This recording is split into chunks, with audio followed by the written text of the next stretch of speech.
জয় toy এইসব শব্দে আমি বিশ্বাস করি না। একটা নির্বাচন আমাকে প্রতিদ্বন্দ্বিতা করতে হচ্ছে এবং যে দলগুলো ঐক্য যেটা প্রার্থী এনসিপি দিলশানা পারুক, আমরা মনে করি এটা সুন্দর পরিবেশে নির্বাচন হবে। ভোটাররা কি করবে এটা তো আমরা বুঝি না। লোকজন তো বিএনপি নেতাকর্মী বেশি ঠিক আছে, কিন্তু ভোটাররা কিন্তু খুব সচেতন। অতএব ভোটারকে যদি আমরা ধরেই নেই যে সবাই আমাকে ভোট দেওয়ার জন্য বসে আছে, এরকম আমি অন্তত মনে করি না। তা না হলে এইসব কষ্ট করে এইসব প্রোগ্রামের আয়োজন আমার করতাম না। আমি প্রতিপক্ষকে প্রতিপক্ষ হিসাবে, প্রতিদ্বন্দ্বীকে প্রতিদ্বন্দ্বী হিসাবে বিবেচনা করছি। আমি আমার নির্বাচন করে যাবো যত বেশি সংখ্যক ভোটারের কাছে যাওয়া যায়, যত বেশি এলাকায় আমি গণসংযোগ করতে পারি, ততই আমার জন্য ভালো। আমি সেই চেষ্টা অব্যাহত করছি।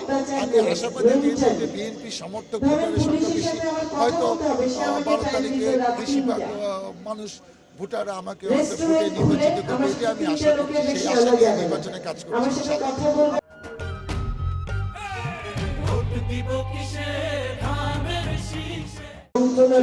এখন পর্যন্ত নির্বাচনের পরিবেশ সবার এটা মেইন কারণ যেহেতু আমরা যারা প্রার্থী আছি, আমরা কিন্তু একটা কথা চিন্তা করে কিছু করছি না, বড় দল হিসেবে সুযোগ সুবিধা নিচ্ছি না, যেটা নিয়ে কোনো প্রশ্ন হতে পারে, ফেসবুকে থেকে নিয়ে সমালোচনা হতে পারে। আমরা প্রার্থীরা যদি এই ব্যাপারে আন্তরিক থাকি এবং যারা বড় দলের প্রার্থী তারা যদি সহিষ্ণুতা নিয়ে কাজ করে, তাইলে মনে হয় আইন শৃঙ্খলা খুব একটা সমস্যা হবে না।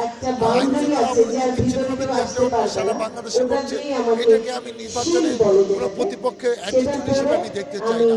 অতএব এখন কোনো শহরে ভালো আছে, আমি মনে করি 12 তারিখ পর্যন্ত ইনশাল্লাহ ভালো থাকবে। ওনারা কিন্তু এই জিনিসগুলো ফার্স্ট প্রায়োরিটি দিচ্ছে। এই যে 1 নম্বর মাধ্যম, 2 নম্বর যানজট, নীরব চাঁদাবাজি হচ্ছে, এবং এখানে নাকি আমার আশেপাশে লোকেদের কখনো সেন্টার আছে, তারা বলার চেষ্টা করছে। আমি এগুলো আমলে নিচ্ছি না যে আমি নির্বাচিত হয়ে নেই, তারপর কে কে এটার মধ্যে জড়িত সেটা দেবো। এখন এগুলো এগুলোকে ঠিক করতে হলে প্রশাসনকে ঠিক করতে হবে। এই প্রশাসনটা এতদিন কী করেছে আমরা জানি। অতএব আমরা এই কাজগুলো ইলেকশনের পরেই ধরবো, আমার দলের নেতৃত্বকে সামনে নিয়ে ধরবো, এবং আমি আশাবাদী একটা সহনীয় পর্যায়ে আমি হয়তো আইন শৃঙ্খলাকে নিয়ে যেতে পারবো এবং সবার পাশে যেটা প্রত্যাশা আছে সেটাকে আমরা হয়তো পূরণ করতে পারবো।